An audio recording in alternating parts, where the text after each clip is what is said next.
Okay, so start over about Harold. I apologize, but start Okay, over. I had went to a house over off of Hope's Road.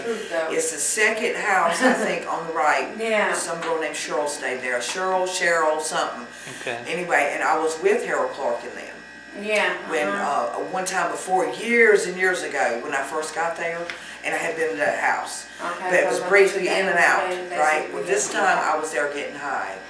And I was sitting in a room, and I overheard a conversation about Kent Jacobs. And the voice I knew, but I didn't know the face. I couldn't put a face with the voice.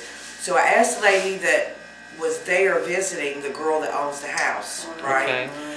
Could I use the bathroom? She said, yes, second door on the right. So I went down the hallway and I opened up the door and I said, oh, I'm sorry. I said, I thought this was the bathroom, and I closed the door because I wanted to put a face with the, you know, with the voice. It was Harold Clark and the guy from the Motel 6. He's got tattoos all By the name over of him. Jeff, right? His name is Jeff. How old of a guy was he? He was in his late 40s or early 50s. Do you have any idea if he's still working there? No, he'd been, because it wasn't a week later that I was with somebody that was partying, and we went to Motel 6 to a room, and he was there with a girl.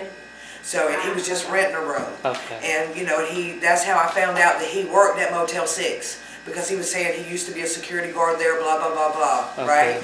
But, anyway, I left, but I went back to the room that I was in, and I could overhear the conversation. The conversation was that Harold, it was the two guys talking. It wasn't the girl that lived in the house, right?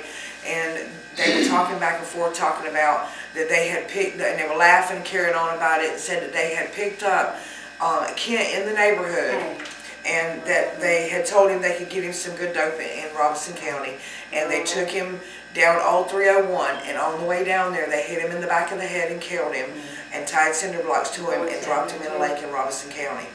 This was my understanding. This is the conversation that I overheard, and that's the reason I wanted to find out who the voice was coming from. I knew the voice, but I just couldn't see.